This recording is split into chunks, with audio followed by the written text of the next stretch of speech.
نہایت ہی واجب الاحترام میرے بزرگوں، دوستوں اور بھائیوں، میں نے آپ حضرات کے سامنے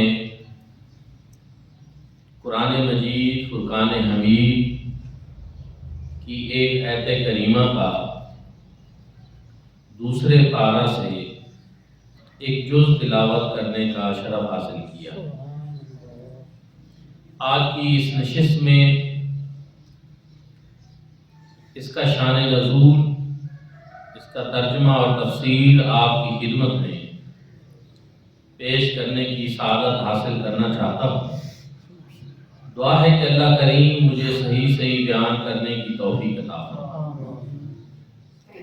احباب ذی وقار، حضور نبی کریم صلی اللہ علیہ وآلہ وسلم مکہ سے ہجرت فرما کر مدینہ طیبہ تشریف لائے تو سن 2 ہجری میں تحویل قبلہ کا واقعہ پیش آیا۔ قبلہ بدلنے کا، اس کو تحویل قبلہ کہتے ہیں۔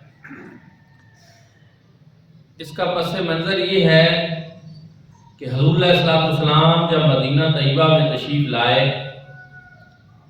تو آپ 17 ماہ بیت المقدس کی طرف منہ کر کے نماز پڑھتے رہے، جو مسلمانوں کا قبلہ اول ہے۔ بیت المقدس جو ہے وہ مدینہ شریف سے شمال کی جانب، ادھر منہ کر کے نمازیں پڑھتے رہے، وہ قبلہ اول رہا۔ لیکن چونکہ وہ یہودیوں کا بھی قبلہ ہے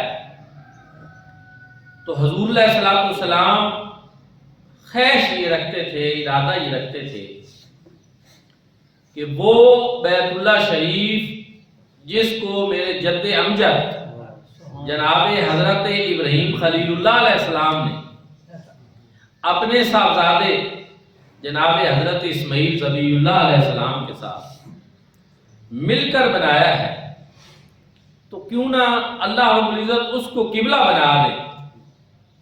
یہ خواہش میرے آقا کے دل میں آئی۔ ایک دن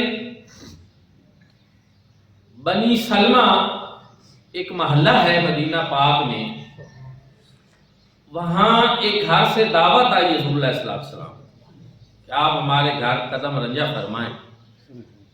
حضور علیہ السلام نے ان کی دعوت قبول فرمائی۔ انہوں نے کھانے وغیرہ کا اہتمام کیا ہوا تھا، اور اتفاق یہ ہوا کہ کھانا کھاتے، سلسلہ کرتے دعوت کا، تو نماز ظہر کا وقت ہو گیا۔ وہاں اسی محلے کی مسجد جو تھی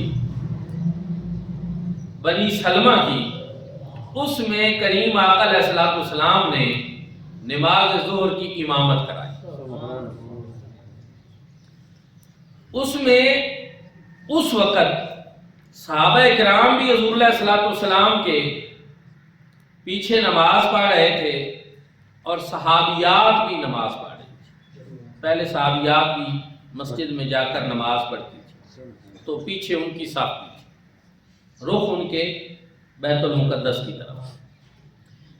دوران نماز جب 2 رکعتیں ہو چکی تو حضور علیہ السلام کے دل میں خیال آیا کہ اللہ رب العزت بیت المقدس کی بجائے بیت اللہ شریف کو قبلہ بنا دے۔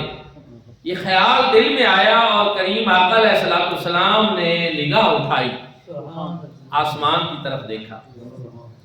رب تعالی نے جبریل امین کو بھیج دیا، انتظار نہیں کرایا کہ 4 رکعت والی نماز ہے تو پوری کر لیں، تو پھر اس کے بعد بتا دیں گے کہ آئندہ آپ نے نماز جو ہے وہ بیت اللہ شریف کی طرف منہ کر کے پڑھنی ہے، جو بالکل اس کے اپوزٹ جنوب میں۔ لیکن نہیں، کیوں کہ میرے آقا کی خواہش، حضور علیہ السلام کے دل میں یہ بات آئی۔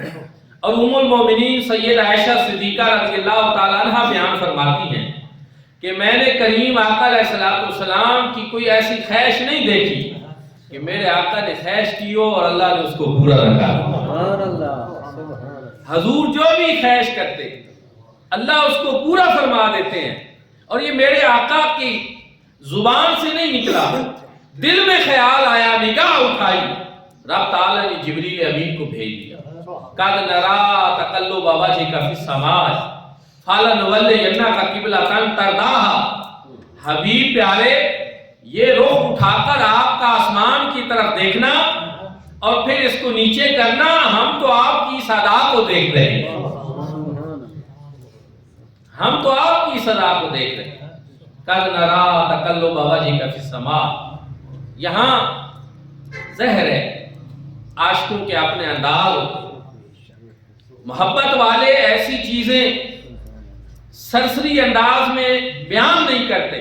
حضور ضیاء الامت رحمۃ اللہ تعالی علیہ تفسیر ضیاء القرآن میں یہاں پہ جب لکھتے ہیں تو آپ کا قلم عشق رسول میں اس طرح جھومتا ہوا لکھتا ہے. آپ فرماتے ہیں کہ رب تعالی نے یہاں ایک تو قد رائنا نہیں فرمایا. وہ اگر ایسا ہوتا تو پھر کیا مطلب ہوتا؟ پھر مطلب ہوتا کہ آپ نے ایک ادا کی، اللہ رب العزت نے اس کو دیکھ لیا اور بات ختم، ماضی کا وہ قصہ ہو گئی. نہیں، ماضی نہیں، بلکہ رب تعالیٰ نے یہاں فعل مضارع اور فعل مضارع بھی جمع متکلم، قد ارا بھی نہیں، قد نرا.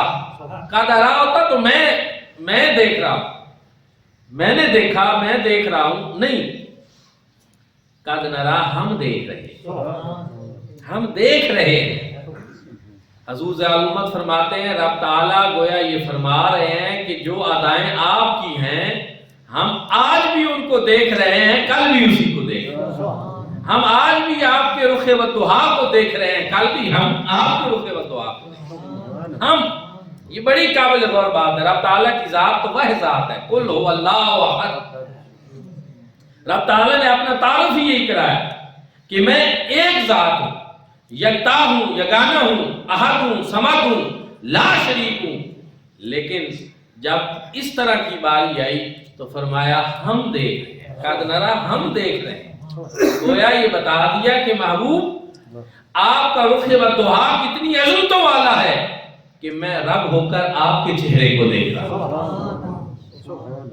ہم دیکھ رہے ہیں. قرآن پاک میں ایک اور جگہ پہ اللہ رب العزت نے ارشاد فرمایا فَإِنَّكَ بِأَعْيُنِنَا. اے حبیب پیارے، آپ تو ہماری نگاہ قدرت میں بس رہے ہیں، آپ ہماری نگاہ قدرت میں بس رہے ہیں.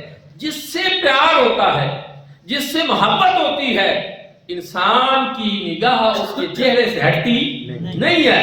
اور یہاں کون ہے جس کی نگاہ قدرت اپنے محبوب کو تک رہی ہے؟ وہ اللہ رب العزت کی ذات. فرمایا ہم رب ہو کر، ساری صفات کے مالک ہو کر، تمام عظمتوں اور شانوں کے مالک ہو کر، محبوب ہم تو آپ کے چہرے کو دیکھ رہے ہیں، ہم آپ کی ادائیں دیکھ رہے ہیں. قد نرا تقلب وجهك في السماء. ہم آپ کے چہرے کو دیکھ رہے ہیں. کیسا وہ چہرہ ہو، کیسا وہ رخ والضحیٰ ہو کہ میرا رب فرما رہا ہے ہم اس کو دیکھ رہے ہیں. رب تعالیٰ نے وہ چہرہ بنایا جیسا ہوتا ہے. یہی وجہ حضرت احسان بن ثابت نے بڑی خوبصورت اور محبت بھرے انداز میں کریم آقا کی بارگاہ میں نقشہ کھینچا تھا. اور یہاں میں ایک اور عرض کر دوں کہ یہ صرف ایک شاعر کی شاعری نہیں، یہ حضرت احسان بن ثابت کی شاعری ہے جو حضور علیہ السلام کے سامنے ممبر نبوی پہ میرے آقا نے ان کو کھڑا کیا. اور میں آج احسان میرے ممبر پہ کھڑے ہو جاؤں اور میری شان بیان کروں. اور ساتھ میرے آقا نے دعا کی اللہم ایدہ بروح القدس، اے اللہ جبریل امین کے ذریعے احسان بن ثابت کی مدد کرو. اب محدثین کہتے ہیں کہ جبریل امین احسان بن ثابت کی مدد کیسے کرتے تھے؟ وہ اس طرح کہ جب احسان بن ثابت میرے آقا کی بارگاہ میں نعت لکھنے کی جو ہے وہ کوشش کرتے اور اس طرح متوجہ ہوتے تو ان کے ذہن پہ اور ان کے دل و دماغ پہ جو شاعری کا نزول ہوتا اور جو مضامین نازل ہوتے وہ جبریل امین عرشوں سے لایا کرتے. وہ جبریل امین عرشوں سے مضمون لایا کرتے. تو عرض کرتے ہیں وَحَسَنُ مِنْكَ لَمْ تَرَكَ سبحان اللہ. وَأَجْمَلُ مِنْكَ لَمْ تَلِدِ النِّسَاءُ یا رسول اللہ آپ جیسا حسین و جمیل میری آنکھ نے کہیں نہیں دیکھا. پھر کہا کہ میری آنکھ کا دیکھنا وہ کتنا ہو سکتا ہے میری آنکھ نے تو نہ دیکھا ہو لیکن کہیں اور دنیا کے کسی خطے میں موجود ہو. لیکن نہیں، جب پھر میرے آقا کے دیدار کیا، چہرے کو دیکھا، رخ ودعا کو دیکھا تو عرض کرتے نہیں وَأَجْمَلُ مِنْكَ لَمْ تَلِدِ النِّسَاءُ ایسا حسین پہ کر تو کسی ماں نے جنا ہی نہیں، کوئی پیدا ہی نہیں. خلقت مبرم من کل عیب کأنک قد خلقت کما تشاء. اللہ رب العزت نے آپ کو ہر قسم کے عیب سے مبرہ اور منزہ اور مصفہ پیدا فرمایا اور اس طرح پیدا فرمایا گویا کہ جس طرح آپ چاہتے ہیں. حسان الہند حضرت اعلی حضرت امام عاشقہ امام احمد رضا خان فاضل بریلوی نے بھی اسی کا نقشہ کھینچا. وہ کمال حسن حضور ہے سبحان اللہ. کہ گمان نقش جہان ہے. خلقتم مبرم من کل عیب کہ یا رسول اللہ رب العزت نے آپ کو ہر قسم کے عیب سے مبرہ منزہ مصفہ پیدا فرمایا. اعلی حضرت بھی کہتے ہیں وہ کمال حسن حضور ہے کہ گمان نقش جہان. میرے آقا آپ کا حسن ایسا ہے اس میں کوئی عیب ہونا تو دور کی بات ہے، عیب کا گمان بھی نہیں کیا جا سکتا، سوچے ہی نہیں جا سکتا. وہ کمال حسن حضور ہے کہ گمان نقش جہاں نہیں. یہی پھول خار سے دور ہے، یہی شمع ہے کہ دھواں. گلاب کا پھول بہت خوبصورت ہوتا ہے لیکن اس کے ساتھ کانٹا ہوتا ہے، یہ اس کا ایک عیب ہے. خوبصورتی کے باوجود، خوشبو کے باوجود، لیکن یہ عیب ہے اس کے ساتھ کہ ایک کانٹا ہوتا ہے گلاب کے پھول کے ساتھ. آپ کبھی اس کی شاخوں کو دیکھیں اس میں کانٹے ہوتے ہیں ساتھ. اور شمع بڑی خوبصورت ہوتی ہے، رات کی تاریکی میں ماحول کو روشن کر دیتی ہے، لیکن ایک عیب اس میں بھی ہے کہ وہ روشنی کے ساتھ دھواں چھوڑ رہی ہے. لیکن میرے آقا آپ کا حسن و جمال وہ ہے کہ یہی شمع ہے کہ دھواں نہیں، یہی پھول خار سے دور ہے، یہی شمع ہے کہ دھواں نہیں. کروں تیرے نام پہ جان فدا، نہ بس ایک جان دو جہاں فدا، دو جہاں سے بھی نہیں جی بھرا، کروں کیا کروڑوں جہاں.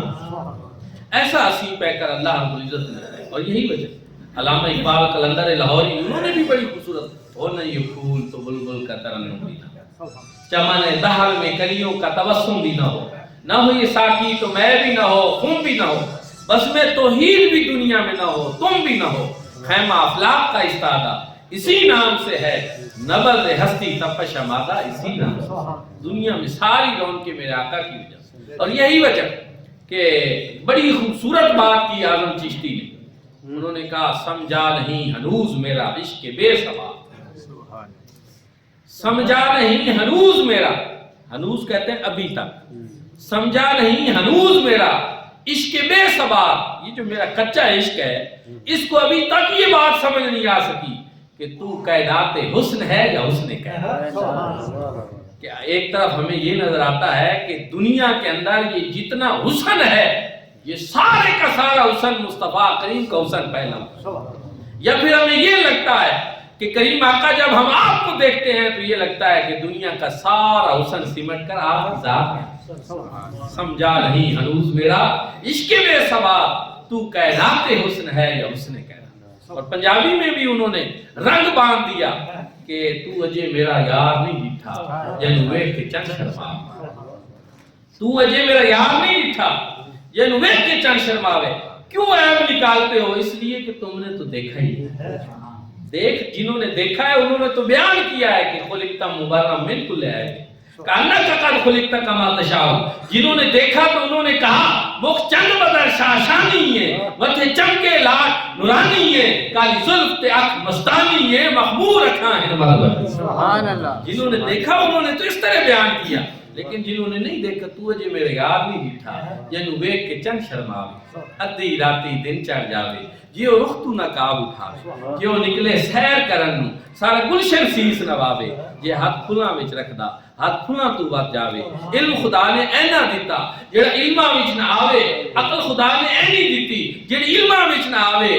تے اکھ اگڑے تے ہن پیا جاپے جویں میں خانہ کھل جاوے. کی اعجاز حسن وچ تیرے جڑا آوے او وک جاوے. خلق تیرے وہ نہیں دنیا کوئی ورلے جان بچاوے. اعظم میرا سونا ماہی سانو کدرے نظر. اللہ اکبر یا رسول اللہ. قد نرا تقلب وجهك فی السماء، حبیب ہم تو آپ کے رخ بدحا کو دیکھ رہے ہیں۔ اور پھر ارشاد فرمایا کہ آپ نے اس لیے رخ اٹھا کر دیکھا ہے کہ قبلہ بدل دیا جائے، تو 4 رکعتوں والی نماز ہے تو ہم 2 کا انتظار بھی نہیں کرائیں گے۔ قد نرا تقلب وجهك فی السماء فلنولینک قبلۃ ترضاها، اے حبیب جس طرف آپ رخ پھیر دیں گے ہم ضرور بے ضرور اسی کو قبلہ بنا دیں گے۔ فلنولینک، ضرور بے ضرور، قبلۃ ترضاها، جدھر آپ کی مرضی ہو اسی کو قبلہ بنائیں گے۔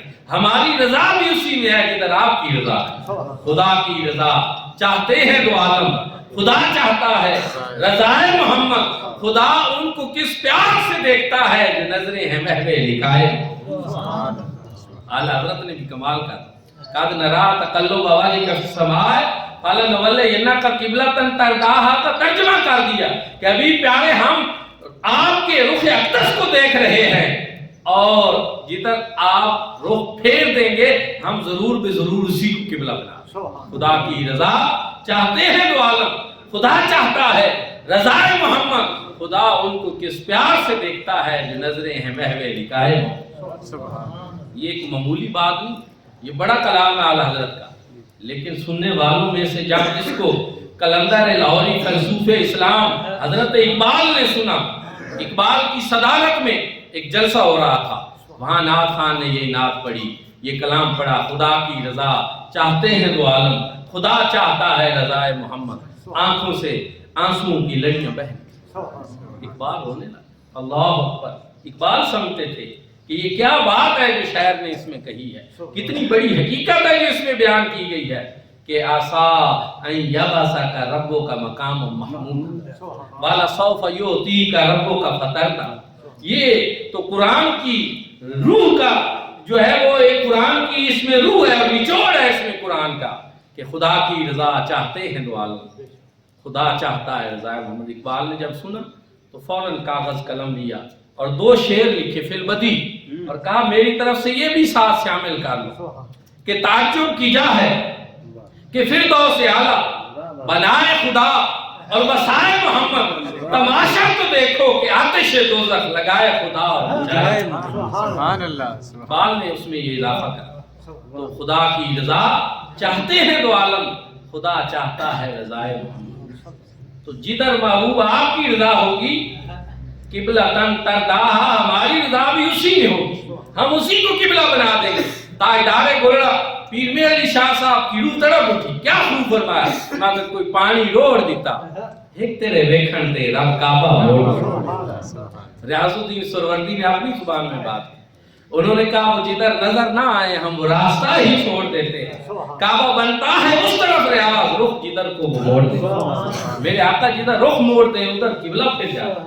یہاں پھر ایک اور بات بھی بڑی قابل غور ہے کہ جناب آدم علیہ السلام نماز پڑھیں تو نماز پڑھنے کے لیے قبلہ کے محتاج ہیں، جناب نوح نماز پڑھیں تو قبلہ کے محتاج ہیں، جناب ابراہیم نماز پڑھنے کے لیے قبلہ کے محتاج ہیں، جناب اسماعیل نماز پڑھنے کے لیے قبلہ کے محتاج ہیں، جناب موسیٰ نماز پڑھنے کے لیے قبلہ کے محتاج ہیں، جناب عیسیٰ نماز پڑھنے کے لیے قبلہ کے محتاج ہیں، اور قبلہ بننے کے لیے نگاہ مصطفیٰ کا محتاج،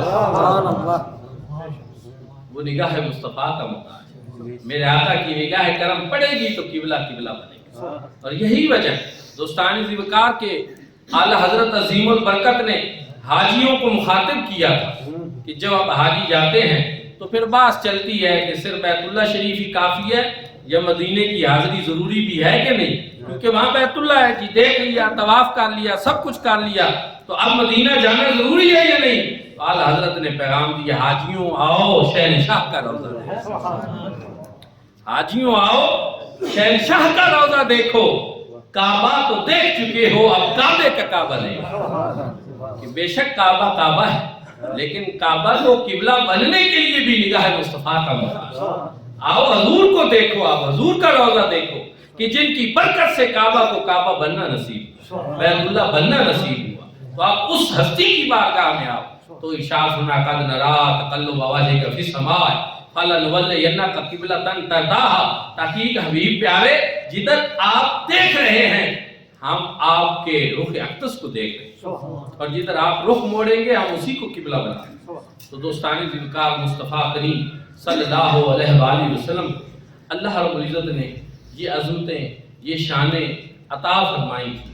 دعا ہے کہ اللہ رب العزت ہم سب کو بھی حضور نبی کریم صلی اللہ علیہ وآلہ وسلم کی سچی اور پکی محبت اور اتباع نصیب فرمائے۔